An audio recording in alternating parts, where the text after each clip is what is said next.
الله فلا مضل له ومن يضلله فلا هادي له وأشهد أن لا إله إلا الله وحده لا شريك له وأشهد أن محمدا عبده ورسوله أما بعد فإن خير الحديث كتاب الله وخير الهدي هدي محمد صلى الله عليه وسلم وشر الأمور محدثاتها وكل محدثة بدعة وكل بدعة ضلالة وكل ضلالة في النار.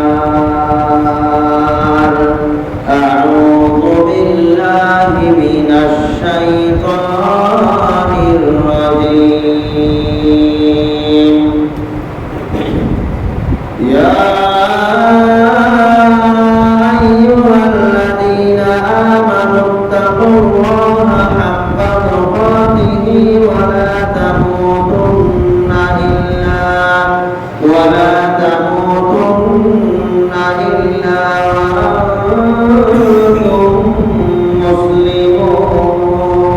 مسلمون. يا أيها الناس اتقوا ربكم الذي خلقكم من نفس واحدة وخلق منها زوجها وبث منهما رجالا كثيرا ونساء واتقوا الله الذي تساءلون به والأرحام إن الله كان عليكم رقيبا. يا أيها الذين آمنوا اتقوا الله وقولوا قولا سديدا يصلح لكم أعمالكم ويغفر لكم ذنوبكم ومن يطع الله ورسوله فقد فاز فوزا عظيما. أما بعد فقد قال الله تعالى في كلامه المجيد. أعوذ بالله من الشيطان الرجيم. ومن الناس من يتخذ من دون الله أندادا يحبونهم كحب الله والذين آمنوا أشد حبا لله إلى آخر الآية. وعن أبي هريرة رضي الله تعالى عنه قال قال رسول الله صلى الله عليه وسلم أحب البلاد إلى الله مساجدها وأبغض البلاد إلى الله أسواقها. رواه البخاري ومسلم. আল্লাহ সুবহানাহু ওয়া তাআলার অশেষ শুকরিয়া যে মহান রব্বুল আলামিন আমাদেরকে মহামহিমান্বিত মাস মাহে রমাদানের চতুর্থ জুমাতে জুমার সালাত আদায় করার জন্য অন্য দিনের তুলনায় আজকের একটু মুসল্লির সংখ্যা বেশি আছে, আলহামদুলিল্লাহ। আমাদেরকে যথাসময়ে মসজিদে আসার তৌফিক দান করেছেন, সুযোগ দিয়েছেন। যে মহান রব্বুল আলামিন আমাদেরকে এই মহিমান্বিত মাসে সুস্থ রেখেছেন, সুস্থ থেকে আমাদেরকে আল্লাহ তাআলার বিধান পালনের তৌফিক দান করেছেন, সেই মহান রব্বুল আলামিনের শুকরিয়া আদায় করছি, আলহামদুলিল্লাহ। অতঃপর দরুদ ও সালাম বর্ষিত হোক বিশ্বনবী المحمود سيد المرسلين خاتم النبيين رحمة للعالمين نبي محمد رسول الله صلى الله عليه وسلم উপর সম্মানিত উপস্থিতি রমাদানের চতুর্থ জুমা হতে পারে আজকের রমাদানের শেষ জুমা আবার আল্লাহ তৌফিক দিলে হয়তো আরেকটি জুমা পেতেও পারি রমাদান 29 বলে আজকেই শেষ জুমা হবে রমাদান পর যদি 30 হয় তাহলে আগামী আরেকটি জুমা পাবো অতএব আমরা কেউ জানি না আজকের শেষ জুমা কিনা যদিও এদেশের এক শ্রেণীর বিদআতীরা বড় বিপাকে রয়েছে আজকের দিনটি নিয়ে কারণ তারা একটি তথাকথিত দিবস পালন করে থাকে শেষ জুমাকে জুমাতুল বিদা হিসাবে তারা আজকের বিপাকে রয়েছে কারণ জুমাতুল বিদা তারা কোনটা পালন করবে আজকেরটা নাকি পরেরটা সম্মানিত উপস্থিতি জুমাতুল বিদা বলে কোন জুমা নাই শরীয়তের কোনো অস্তিত্ব নেই এর কোনো ভিত্তি নাই জুমাতুল বিদা আখিরি মুনাজাত জীবনের শেষ জুমা জীবনের শেষ মুনাজাত জীবনের শেষ দোয়া জীবনের শেষ আমল কোনো মানুষ নির্ধারণ করতে পারে না এটা আল্লাহ তাআলার নিয়ন্ত্রণে রয়েছে আপনি জুমা শেষ জুমা হিসাবে নির্ধারণ করার কে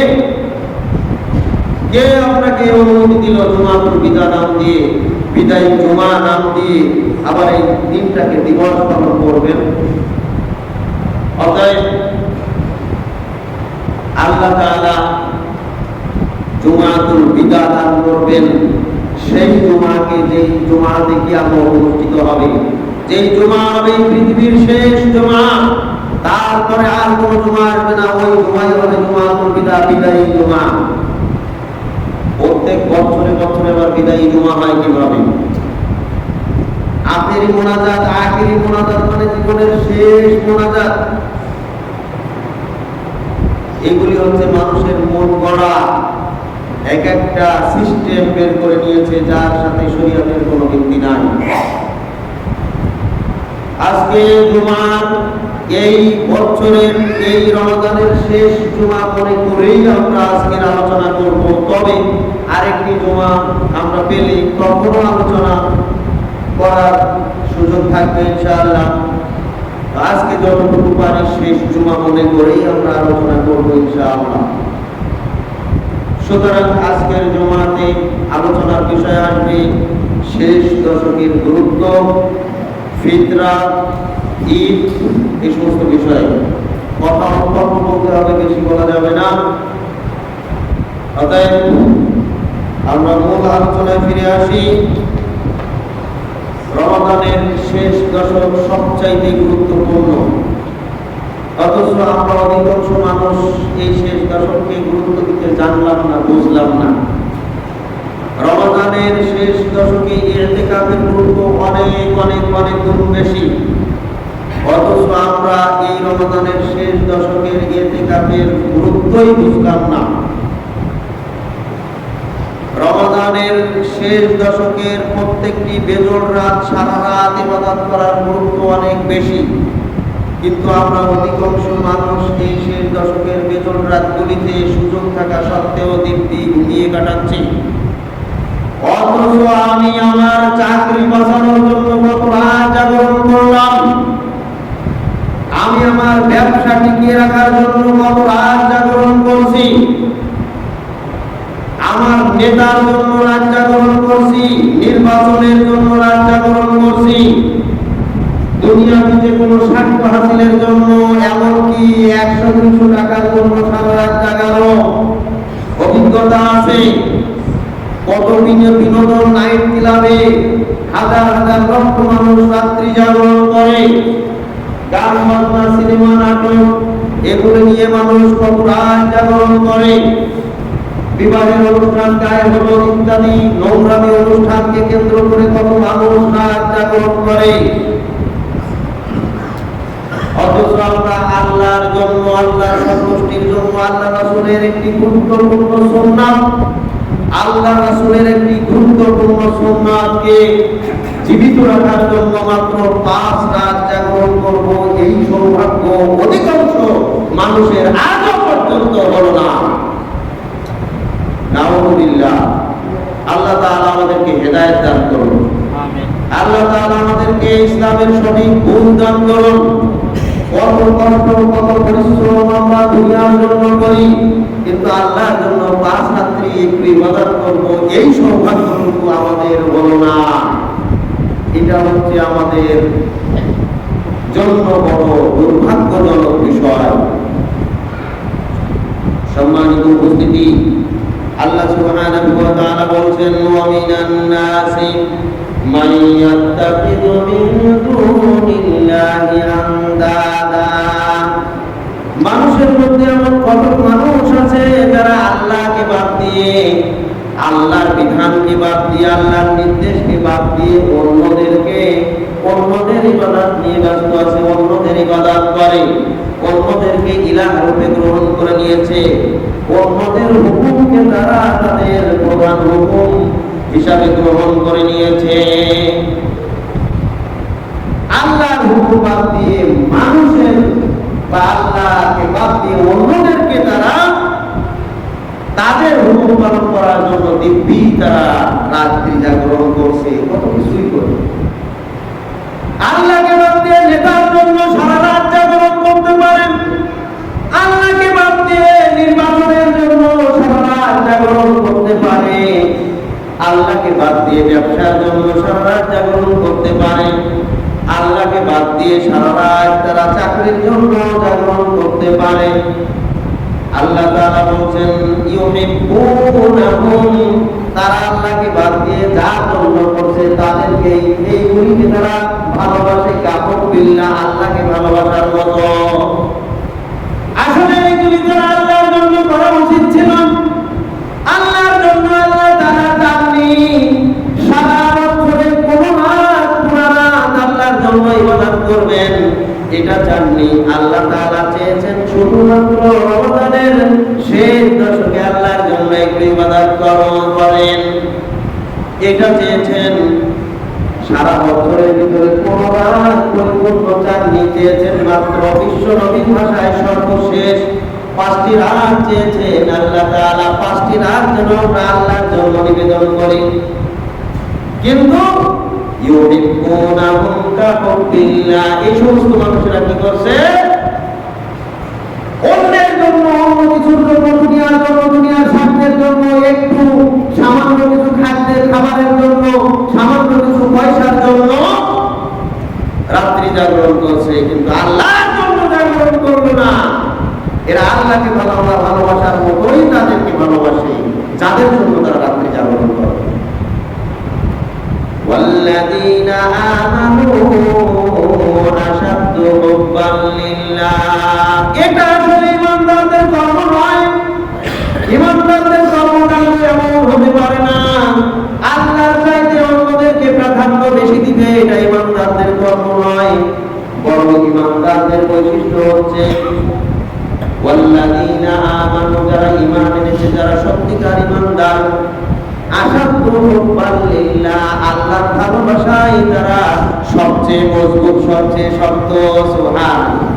আল্লাহর ভালোবাসার কাছে দুনিয়ার কোনো ভালোবাসাদের পাত্তা নাই, দুনিয়ার কোনো কিছুকে এরা পরোয়া করে না, এদের কাছে আল্লাহর ভালোবাসা সবচেয়ে বড়।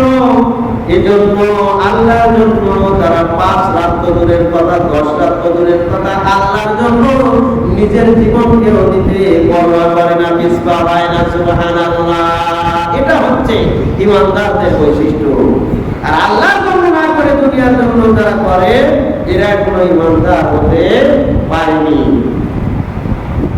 সম্মানিত উপস্থিতি, আমরা নবী উম্মত, নবীকে কত ভালোবাসি, অথচ রাসূল সাল্লাল্লাহু আলাইহি ওয়াসাল্লামের কিছু গুরুত্বপূর্ণ সুন্নতকে পালন করার সৌভাগ্য এই মহামহিমান্বিত মাসে আমাদের সুযোগ হলো না। আল্লাহ তাআলা বলছেন, ওয়া কাযালিকা জাআলনাকুম উম্মাতান ওয়াসাতা, ওয়া কাযালিকা জাআলনাকুম উম্মাতান ওয়াসাতা, আমি এভাবেই তোমাদেরকে বানিয়েছি একটা মধ্যবর্তী জাতি। আল্লাহ তাআলা আমাদেরকে মধ্যবর্তী জাতি বানিয়েছেন, খুব বেশি একবারে বৈরাগ্যবাদের মতো সবকিছু ছেড়ে ছুড়ে দিয়ে আল্লাহর ইবাদত করতে হবে তা নয়, বরং কিছু কিছু সুযোগ আল্লাহ তাআলা আমাদেরকে দিয়েছেন। এই সুযোগকে গ্রহণ করে আমরা মধ্যবর্তী হয়ে আল্লাহর ইবাদত করব। আমাদের পূর্ববর্তী বহু জাতি এমন ছিল, বহু লোক এমন ছিল যারা একাধারে ইবাদত করত এবং তাদের হায়াতও বেশি ছিল। সূরা কদর নাজিলের ঘটনা, সূরা কদর নাজিলের প্রেক্ষাপট এভাবে এসেছে। তাফসীর ইবনে হাতিম আবি হাতিম রাদিয়াল্লাহু তাআলা বর্ণনা করেছেন, বনী ইসরায়েলের মধ্যে এমন একজন মুজাহিদ ছিল যে 1000 মাস একাধারে জিহাদ করেছে, একদিনও বিরত দেয়নি। প্রত্যেক দিন তরবারি নিয়ে সকালে বের হয়ে গেছে, জিহাদের ময়দানে গেছে। এভাবে 1000 মাস, 83 বা 84 বছর একাধারে এরকম কঠিন ইবাদত করেছে। ইবনে জারির আত-তাবারি গ্রন্থে উল্লেখিত হয়েছে যে একজন বনী ইসরায়েলের মধ্যে একজন আবেদ ছিলেন, যিনি সারা রাত ইবাদত করতেন, সারাদিন জিহাদে লিপ্ত থাকতেন, এভাবে 1000 মাস অতিবাহিত করেছেন।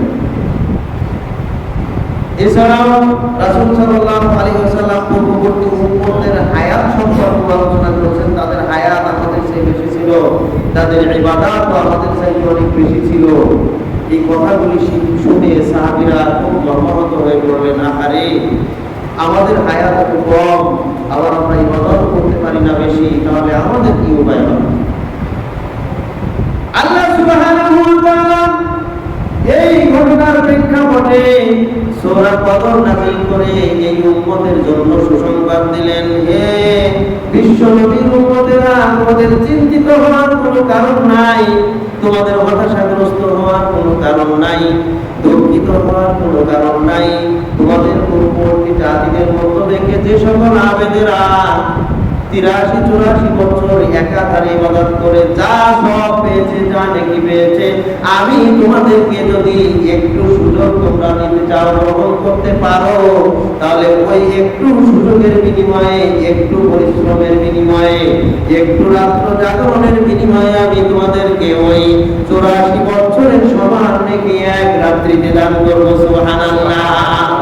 তোমাদের পূর্ববর্তী উম্মতেরা যারা আবেদ ছিল, তারা শত শত বছর ইবাদত করেছে, নেকি পেয়েছে, যে সওয়াব পেয়েছে, আমি তোমাদেরকে মাত্র সামান্য এক রমাদানের বিনিময়ে তার চাইতে অনেক বেশি নেকি দান করব। সুবহানাল্লাহ। লাইলাতুল কদরি খায়রুম মিন আলফি শাহর। লাইলাতুল কদর এমন বরকতময় রাত্রি যার ইবাদতের বিনিময় হচ্ছে 1000 বছরের ইবাদতের চাইতে বেশি। সুবহানাল্লাহ। হাজার মাসের ইবাদতের চাইতেও বেশি, 1000 মাসের ইবাদতের চাইতেও বেশি। আল-ফুল বলা হয়েছে আরবিতে সর্বশেষ সংখ্যা। আল-ফুল সর্বশেষ সংখ্যা, মানে 1000, এর উপরে সংখ্যা নাই। যদি 1 লক্ষ বলতে হয় তাহলে মিয়াতা আলফ মিয়াতিন এভাবে বলতে হয়, 100,000। কিন্তু 1 লক্ষ আরবিতে সংখ্যা নাই, বলতে হবে 100,000।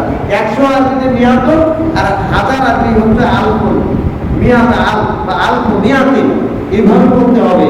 কিন্তু আলফুলের উপরে কোনো শব্দ নাই, এজন্য আল্লাহ তাআলা সর্বোচ্চ সংখ্যা মানে বলে একথা বলছেন, বান্দারে তুই এক রাত্রি ইবাদতের বিনিময়ে আমি তোকে এত অধিক নেকি দান করব, যা এই পৃথিবীতে ইতিপূর্বে কোনো উম্মতের জন্য, কোনো আবেদের জন্য এত নেকি কাউকে দেই নাই, যা আমি তোর জন্য নির্ধারণ করলাম। সুবহানাল্লাহ। কিন্তু হতভাগ্য জাতি আমরা এই নেকি আমাদের প্রয়োজন মনে করছি না, এই সওয়াব আমাদের দরকার নাই, আমাদের এমন ভাব যে এই ধরনের নেকি আমাদের দরকার নেই, আমরা এমনিই পার পেয়ে যাবো। নাউযুবিল্লাহ। আল্লাহ তাআলা বলেন, ওয়া কাযালিকা জাআলনাকুম উম্মাতান ওয়াসাতা, এইভাবেই আমি তোমাদেরকে তোমাদেরকে একটা বন্ধুবন্ধী জাতি হিসাবে প্রেরণ করেছি, তোমাদেরকে সম্মান দিয়েছি, মর্যাদা দিয়েছি, তোমাদেরকে অনেক বেশি প্রতিদানের জন্য প্রতিশ্রুতি দিয়েছি, কিন্তু পূর্বের এই জাতিগুলির মধ্যে আর মতো এত দীর্ঘ ইবাদত তোমাদের করা লাগবে না। কিছু কিছু ইবাদতের বিনিময়ে আমি তোমাদেরকে অঢেল দেখি, তোমাদের জন্য অঢেল প্রতিদান প্রস্তুত করে রেখেছি। সুবহানাল্লাহ। লিতাকুনু শুহাদা আলান নাস, যেন তোমরা সারা দুনিয়ার সমস্ত মানুষের মধ্যে তোমরা সাক্ষী হতে পারো, তোমরা সাক্ষী হিসাবে আল্লাহর দরবারে উপস্থিত হতে পারো। ওয়ায়াকুনার রাসূলু আলাইকুম শাহীদা, এবং রাসূল সাল্লাল্লাহু আলাইহি ওয়াসাল্লাম তোমাদের উপরে সাক্ষী। ওয়ামা জাআলনাল কিবলাতা আল্লাতী কুনতা আলাইহা, আর আমি যে কিবলা তোমাদের জন্য নির্ধারণ করেছি, আমি যে কিবলা বানিয়েছি, এই কিবলার যারা অনুসারী হবে, এই অনুসারীদেরকে আমি দেখতে চাই। ইল্লা লিনা'লামা মান ইত্তাবা'আর রাসূল, এই যে কিবলার দিকে তোমরা মুখ ফিরিয়ে আল্লাহর জন্য ইবাদতে লিপ্ত হও, এই কিবলা আমি এই জন্য নির্ধারণ করেছি, এই কিবলার মাধ্যমে আমি চিহ্নিত করতে চাই। মাইয়াত্তাবি'র রাসূল, কে তাদের রাসূলের পূর্ণ অনুসারী। সুবহানাল্লাহ। আমরা আমাদের নবীকে অনুসরণ করি, মুখে মুখে দাবি করলাম, কিন্তু বিশ্ব নবীর একটা আমল আজও পর্যন্ত কার্যে পরিণত করতে পারলাম না। আমরা রাসূলের কত বড় প্রেমিক। আল্লাহ তাআলা বলেন, এই যে কিবলা তোমাদের জন্য নির্ধারণ করা হয়েছে, এই কিবলা নির্ধারণের মাধ্যম কারণ হচ্ছে আমি তোমাদেরকে বাছাই করতে চাই কে সত্যিকারের রাসূলের অনুসারী। মিম্মান ইয়ানকালিবু আলা আকিবাই, আর কারা আল্লাহ রাসূলের থেকে, আল্লাহর থেকে মুখ ফিরিয়ে অন্যদিকে চলে যায়, এটাও আমরা বাছাই করার জন্য তোমাদেরকে কিবলা নির্ধারণ করেছি। এই কিবলাকে সঠিকভাবে মূল্যায়ন করা, পাঁচ ওয়াক্ত সালাত আদায় করা, বেশি বেশি নফল সালাত আদায় করা, এগুলি এই কিবলার মূল্যায়ন করা হয়, এগুলির মাধ্যমে কিবলার মূল্যায়ন করা হয়। এভাবেই যারা এই কিবলাকে মূল্যায়ন করে তারা অনেক বড় ভাগ্যবান, কারণ এই কাজগুলি সাধারণ মানুষের জন্য অনেক কঠিন। ওয়াইন কানাত লাকাবীরাতান, এটা অনেক বড় একটা কাজ। এভাবে আল্লাহর বান্দা হিসাবে নিজেকে প্রতিষ্ঠিত রাখা এটা সহজ বিষয় নয়। আল্লাহর একটি গুরুত্বপূর্ণ বিধান পালন করা, রাত্রি জাগরণ করা, এটা আমাদের কাছে অনেক কষ্টের। আল্লাহ বলে দিচ্ছেন, ওয়াইন কানাত লাকাবীরা, এগুলি অনেক বড় বিষয়, কষ্টের বিষয়। ইল্লা আলাল্লাযীনা হাদাল্লাহ, কিন্তু আল্লাহ তাআলা তাদেরকে হেদায়েত দান করেছেন, হেদায়েতের পথে পরিচালিত করেন, তাদের জন্য নয়। সুবহানাল্লাহ। যাদেরকে আল্লাহ হেদায়েতের পথে পরিচালিত করছেন তারা আজকের এই বেজর রাতগুলি দূরের কথা ইতিকাফে বসবে, শেষ লাইলাতুল কদরের গুরুত্ব দিবে, কিয়ামুল লাইলের প্রত্যেক রাতের তারা গুরুত্ব দিবে, এগুলি তাদের কাছে কষ্টের মনে হবে না। কমপক্ষে বেজর রাতগুলিকে গুরুত্ব দিবে, রাত্রি জাগরণ করে ইবাদত করবে, এগুলি তাদের কাছে কষ্টের মনে হবে না। কারণ আল্লাহ তাআলা হেদায়েত দান করবেন, তারাই এই কাজগুলি, আমলগুলি করার সৌভাগ্য পাবে। সুবহানাল্লাহ।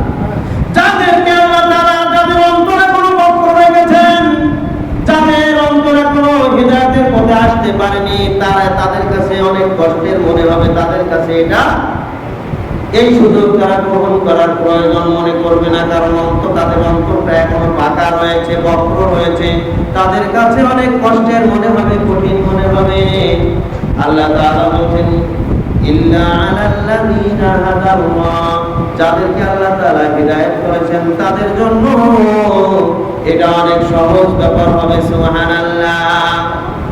ইতিকাফের সবচেয়ে বড় উদ্দেশ্য হচ্ছে মানুষদেরকে, আল্লাহর বান্দাদেরকে মসজিদের প্রতি আকর্ষিত করা, মসজিদের প্রতি আকর্ষিত করা। ঈমানদার ব্যক্তিদের জন্য এই মসজিদই হচ্ছে তাদের রূহের ভোগ মেটানোর জায়গা। সুবহানাল্লাহ।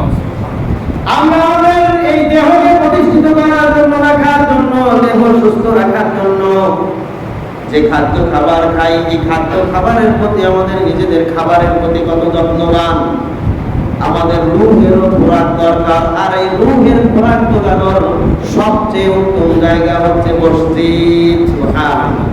এজন্য বিশ্বনবী মুহাম্মদুর রাসূলুল্লাহ সাল্লাল্লাহু আলাইহি ওয়াসাল্লাম বলেন, আহাব্বুল বিলাদি ইলাল্লাহি মাসাজিদুহা। এই পৃথিবীতে যত উন্নত জায়গা, যত বড় বড় জায়গা আছে, যত বড় বড় উন্নত মার্কেট আর যত উন্নত জায়গা রয়েছে, সমস্ত জায়গাগুলির মধ্যে সবচাইতে উৎকৃষ্ট, সবচাইতে উত্তম জায়গা হচ্ছে আল্লাহর ঘর, মসজিদ সমূহ। সুবহানাল্লাহ। পৃথিবীতে সবচাইতে উত্তম জায়গা মসজিদ। ওয়াআফদালুল বিলাদি ইলাল্লাহি আসওয়াকুহা। আর এই পৃথিবীতে সবচাইতে নিকৃষ্ট জায়গা, সবচাইতে নোংরা জায়গা, সবচাইতে খারাপ জায়গা, সবচাইতে মানুষের ক্ষতিকর জায়গা, মানুষের জন্য ধ্বংসাত্মক জায়গা, তাদের ঈমান বিধ্বংসী জায়গা হচ্ছে বাজার। বাজার সমূহ যদিও এখন আমরা বর্তমানে দেখি মসজিদের চাইতে বাজারগুলি, মার্কেটগুলি কত উন্নত, কিন্তু আল্লাহর নবী বলছেন মার্কেট হচ্ছে, বাজার হচ্ছে সবচাইতে নিকৃষ্ট জায়গা, মসজিদ হচ্ছে সবচাইতে উৎকৃষ্ট জায়গা। এজন্য বান্দার সবচাইতে বড় গুণ হচ্ছে আল্লাহর যত কাছাকাছি বান্দা হবে, আল্লাহর যত প্রিয় বান্দা হবে, তারা তত বেশি মসজিদমুখী হবে, তত বেশি মসজিদে সময় ব্যয় করবে, তত বেশি মসজিদে তারা আল্লাহর ইবাদত করতে স্বাচ্ছন্দ্য বোধ করবে, তাদের কাছে প্রিয় হবে, তাদের কাছে এটাই হবে পছন্দের, সবচাইতে বেশি পছন্দের, এটাই হবে তাদের কাছে সবচাইতে সন্তুষ্টির মাধ্যম, সবচাইতে আনন্দের জায়গা।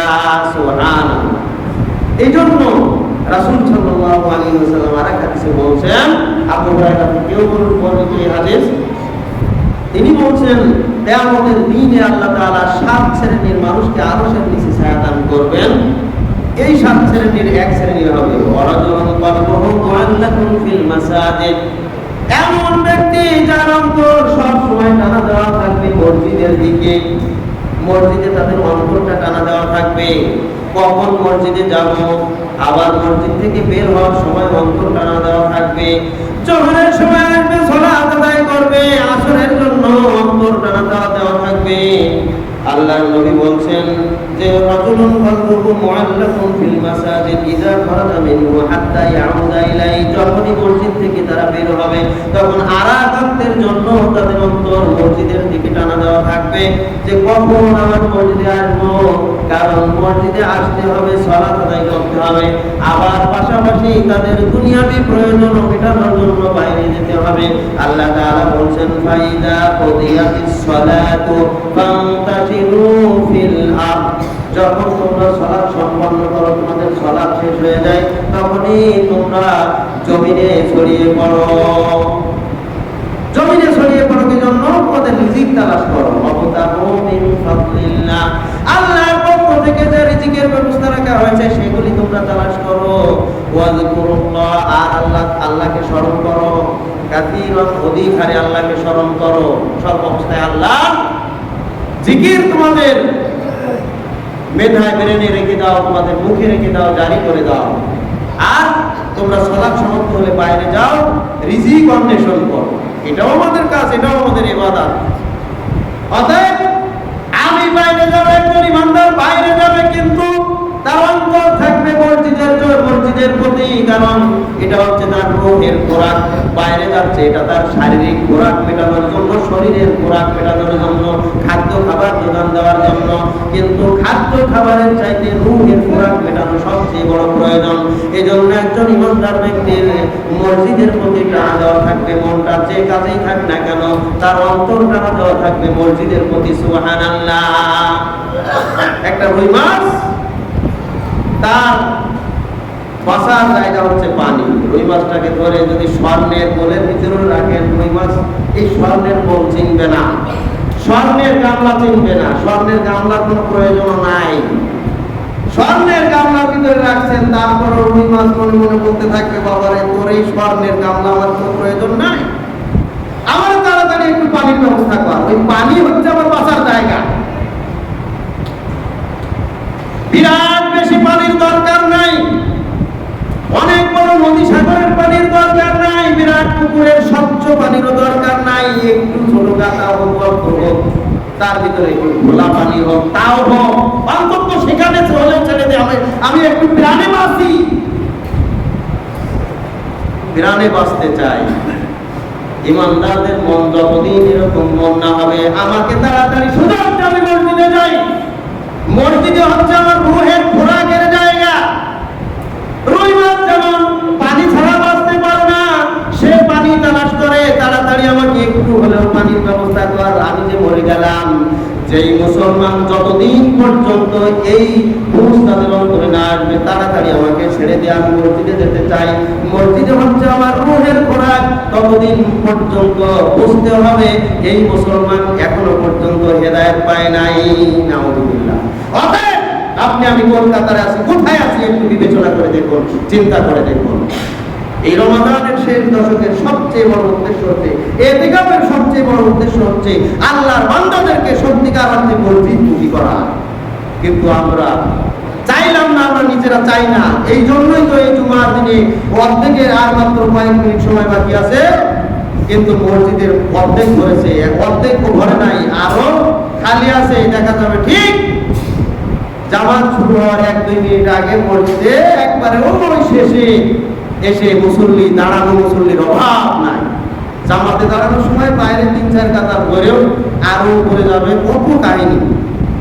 মসজিদে আসবে সবার পরে, আবার সালাম ফেরানোর সাথে সাথে উঠে দৌড় দিব কেমনে, এত বলি একটু থামেন, একটু থামেন, 1 মিনিট 2 মিনিট দেরি করেন, এটাও সহ্য হয় না, 1 মিনিটও সহ্য হয় না। তাড়াতাড়ি উঠে বাইরে বের হতে পারলেই বাঁচি। মনে হচ্ছে মসজিদটা হচ্ছে আগুনের জায়গা আর বাইরে হচ্ছে মানে শান্তির জায়গা। নাউযুবিল্লাহ। এটা কোনো ইমানদারের আলামত হতে পারে না। ইমান তো দূরের কথা, ইমান থেকে বহু দূরে রয়েছেন এই সকল মানুষ যারা মসজিদকে তাদের কাছে এত ঘৃণার পাত্র, ঘৃণার জায়গা হয়েছে, অপছন্দের জায়গা হয়েছে। এরা এখনো ইমান থেকে বহু দূরে ছিটকে রয়েছে। নাউযুবিল্লাহ। আমরা তাদের জন্য দোয়া করি, আল্লাহ তাআলা তাদেরকে হেদায়েত দান করুন, কারণ আল্লাহ তাআলার পক্ষ থেকে হেদায়েত ছাড়া মসজিদমুখী মানুষ মসজিদমুখী হবে না। সম্মানিত উপস্থিতি, আল্লাহ সুবহানাহু ওয়া তাআলা আমাদেরকে সত্যিকার অর্থে মসজিদমুখী হওয়ার তৌফিক দান করুন। বিশ্বনবী মুহাম্মদুর রাসূলুল্লাহ সাল্লাল্লাহু আলাইহি ওয়াসাল্লাম ইবাদতে শান্তি পেতেন, সাহাবায়ে কেরাম রাদিয়াল্লাহু তাআলা আনহুম ইবাদতে শান্তি পেতেন, সালফে সালেহিনরা ইবাদতে শান্তি পেতেন, মসজিদে আসার জন্য তারা পাগল থাকতেন। বিশ্বনবী মুহাম্মদুর রাসূলুল্লাহ সাল্লাল্লাহু আলাইহি ওয়াসাল্লামকে জিজ্ঞেস করা হলো, আপনার কাছে সবচেয়ে প্রিয় বিষয় কি, প্রিয় জিনিস কি? তখন আল্লাহ নবী বললেন, আপনি নিসা হচ্ছে আমার স্ত্রী হচ্ছে আমার কাছে প্রিয়, আমার কাছে সুগন্ধি হচ্ছে প্রিয়, কিন্তু জেনে রেখো সবচেয়ে বেশি প্রিয় হচ্ছে সালাত। সালাত, যেই সালাতের মাধ্যমে আমি আল্লাহর সাথে সরাসরি কথোপকথন করি। সুবহানাল্লাহ। সালাতের চাইতে বেশি প্রিয় আমার কাছে কিছুই নয়। সুবহানাল্লাহ। বিশ্বনবী আয়েশার সাথে কথা বলছেন, আয়েশার সাথে কথা বলছেন, এমন ভাবে ভাব করছেন, আয়েশা মনে করছেন তার স্ত্রীদের সাথে কথা বলছেন, তারা স্ত্রীরা মনে করছেন বিশ্বনবী আমাদের ছাড়া হয়তো আর কাউকে বোঝে না আমাদেরকে, তিনি আমাদের সাথে এমন ভাব করতেছেন, মনে হচ্ছে যে হয়তো এই পৃথিবীর মধ্যে সবচাইতে আমরাই হচ্ছি তার কাছে প্রিয়, আমাদের ছাড়া তিনি আর কিছুই বোঝেন না। হঠাৎ করে মসজিদ থেকে যখন বিলাল আযান দিল, তখন বিশ্বনবীর চেহারাটা মুহূর্তের মধ্যে এমন ভাব করা শুরু করে দিলেন।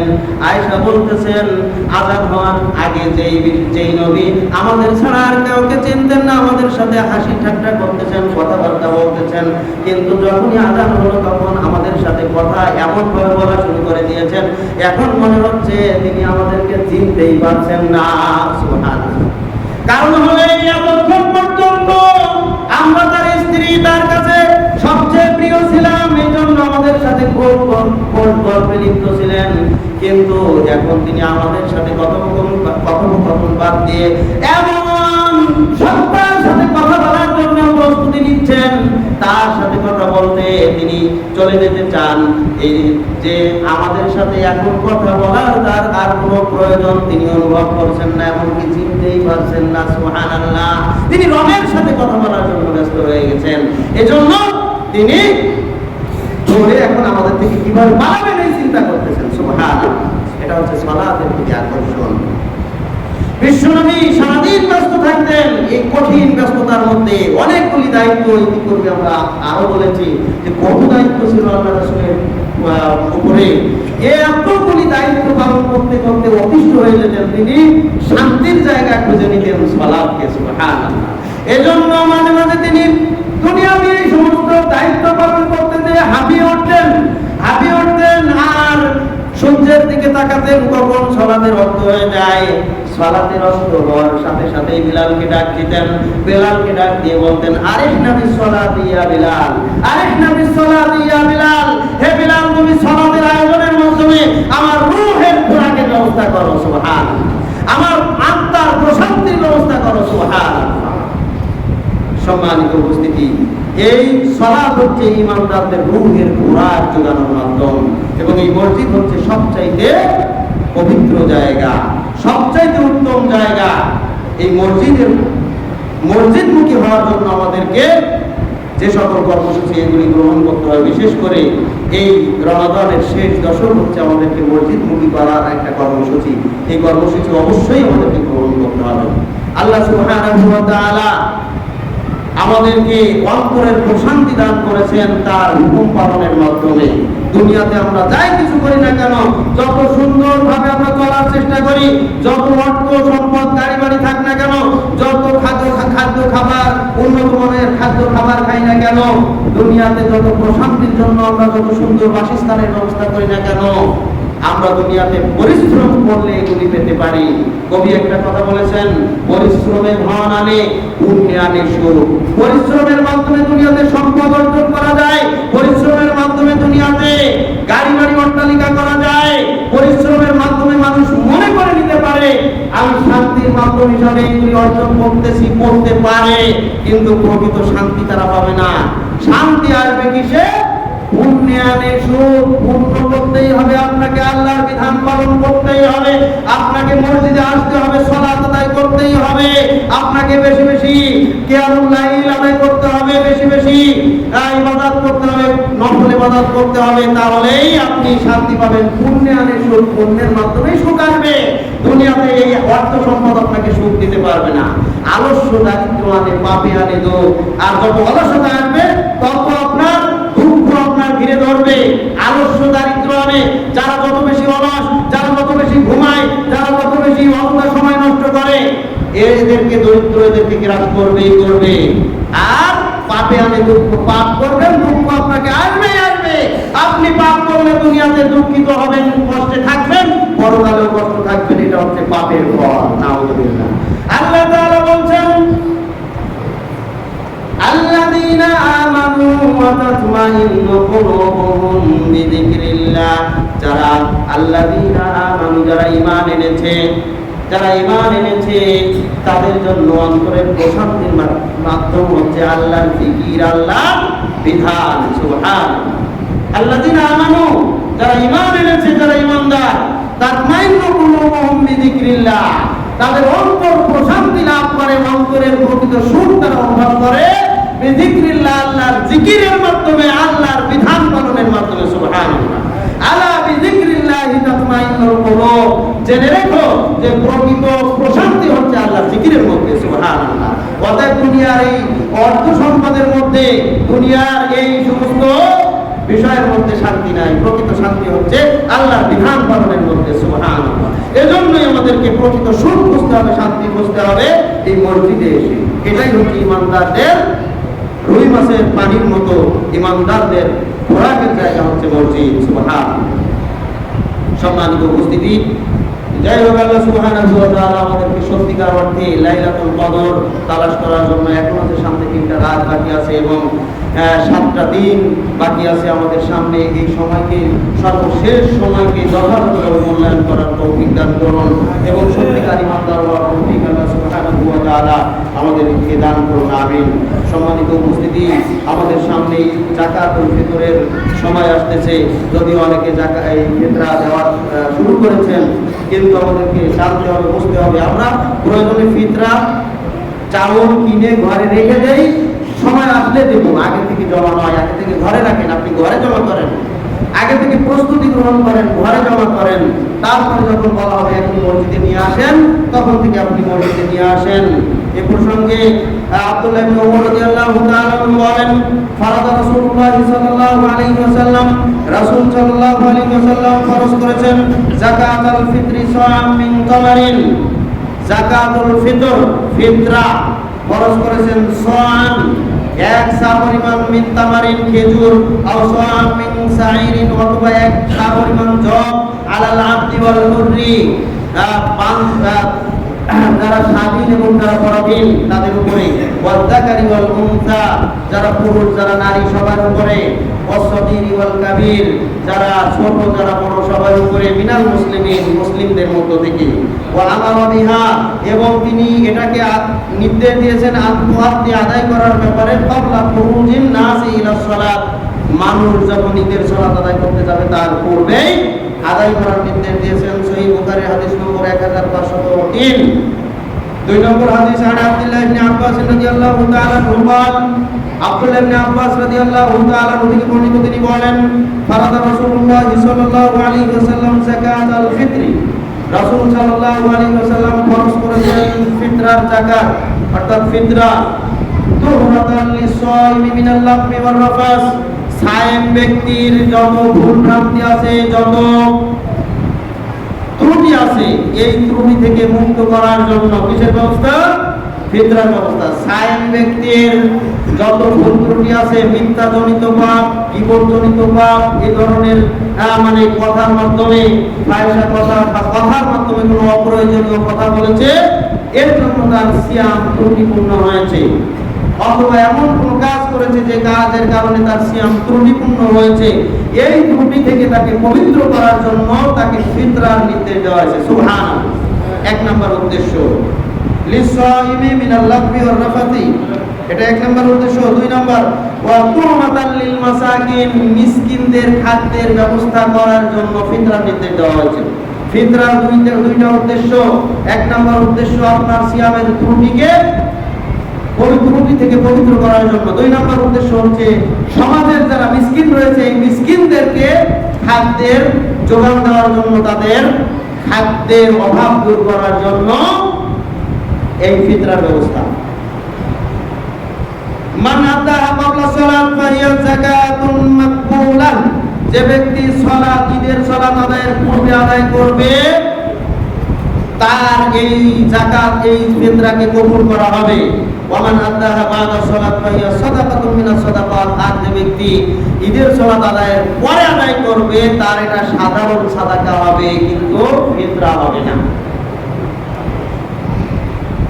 আব্দুল্লাহ ইবনে ওমর রাদিয়াল্লাহু তাআলা আনহু বলেন, ওয়া কানু ইউকুনা ক্বাবলা আল ফিতরি লিয়াউমিন আও ইয়াউমাইন, সহিহ বুখারী 1511 নম্বর হাদিস। আব্দুল্লাহ ইবনে ওমর বলেন, আমরা রাসূল সাল্লাল্লাহু আলাইহি ওয়াসাল্লামের সময় ফিতরা জমা করতাম ঈদের ক্বাবলা ইউকুনা, মানুষেরা আদায় করত, মানুষেরা ফিতরা প্রদান করত ক্বাবলা আল ফিতরি ঈদুল ফিতরের পূর্বে, ইয়াউমিন একদিন, আও ইয়াউমাইন অথবা দুই দিন। ঈদুল ফিতর এর একদিন অথবা দুই দিন পূর্বে মানুষেরা ফিতরা প্রদান করতেন। ফাথুল বারী, সহিহ বুখারীর ব্যাখ্যা গ্রন্থ ফাথুল বারীর দ্বিতীয় খণ্ডে বর্ণিত রয়েছে 3 দিনের কথা, সর্বোচ্চ 3 দিনের কথা। আমরা যদি রমজানকে 29 ধরি তাহলে 3 দিন আগে হয় 27 রমজান থেকে 27, 28, 29, অর্থাৎ 27 তারিখ থেকে সর্বোচ্চ বর্ণনা পাওয়া যায়। এটা হচ্ছে আসার, এটা সাহাবীদের বর্ণনা, এটা বুখারীর ভাষ্যকার ফাথুল বারীর গ্রন্থকার ফাথুল বারীতে উল্লেখ করেছেন যে ফিতরা সর্বোচ্চ 3 দিন আগে আদায় করা যায়। ফিতরা সর্বোচ্চ 3 দিন আগে আদায় করা যায়, এর চাইতে বেশি আগে আদায় করার কোনো দলিল এই পৃথিবীতে আর নাই। এটা হচ্ছে সবচেয়ে বেশি সময় 3 দিন। অতএব আমরা ফিতরা আদায় করব সঠিক নিয়মে, ফিতরা জমা করে আমরা রেডি রাখবো বাড়িতে। কমপক্ষে 27 রমজান থেকে আমরা ফিতরা দেওয়া শুরু করবো ইনশাআল্লাহ। সম্মানিত উপস্থিতি, এই ফিতরা আমাদের জন্য ফিতরা সম্পর্কে গুরুত্বপূর্ণ কথা হচ্ছে ফিতরা। এক নাম্বার, ফিতরার হুকুম কি? উত্তর হচ্ছে ফারাদা রাসূলুল্লাহ সাল্লাল্লাহু আলাইহি সাল্লাম, রাসূল সাল্লাল্লাহু আলাইহি সাল্লাম এটা ফরজ করেছেন। অর্থাৎ ফিতরার হুকুম হচ্ছে ফিতরা একটি ফরজ বিধান। দুই নম্বর, ফিতরা কি দিয়ে আদায় করব? আমরা হাদিসে পেয়েছি খেজুর, যব, গম, অল্প আম, খাদ্যদ্রব্য। আমরা যে ব্যক্তি খাদ্য খায়, যে খাদ্য খায় সেই খাদ্য। তাহলে এক নাম্বার হচ্ছে ফিতরার হুকুম হচ্ছে ফিতরা ফরজ। দুই নাম্বার, কি দিয়ে ফিতরা আদায় করা ফরজ? ফরজ এটা কিন্তু নড়চড় হবে না, ফরজ ফরজই থাকবে। দুই নাম্বার হচ্ছে কি দিয়ে ফিতরা আদায় করা ফরজ? উত্তর হচ্ছে খাদ্যদ্রব্য দিয়ে ফিতরা আদায় করা ফরজ। দুইটা দলিল আমি পেশ করেছি, আরো অনেক দলিল আছে। দলিল যদি কেউ দেখতে চান আমার সাথে যোগাযোগ করবেন। ফিতরা খাদ্যদ্রব্য দিয়ে আদায় করা ফরজ। কেউ যদি খাদ্যদ্রব্য দিয়ে আদায় না করে তাহলে ফিতরার ফরজিয়াত আদায় হবে না। তিন নাম্বার, কি পরিমাণ ফিতরা আদায় করা ফরজ? ফরজ কিন্তু থাকবেই। কি পরিমাণ ফিতরা আদায় করা ফরজ? উত্তর হচ্ছে সাআন, এক সা পরিমাণ খাদ্যদ্রব্য দিয়ে ফিতরা আদায় করা ফরজ। আধা সা নয়, বা অনুমান ভিত্তিক কোনো মাপ নয়, বরং এক সা পরিমাণ। আর মধ্যম পন্থার মাপ হচ্ছে, মধ্যম ধরনের মাপ অনুযায়ী এক সা পরিমাণ হচ্ছে 2.5 কেজি। এটাই হচ্ছে সবচেয়ে বেশি মতের দলিল। 2.5 কেজি খাদ্যদ্রব্য বা 2.5 কেজি চাউল। চার নাম্বার হচ্ছে কার উপরে ফরজ? কার উপরে ফরজ? উত্তর হচ্ছে আমরা হাদিস থেকে জেনেছি প্রত্যেক স্বাধীন কৃতদাস, পুরুষ নারী ছোট বড় সবার উপরে ফিতরা আদায় করা ফরজ।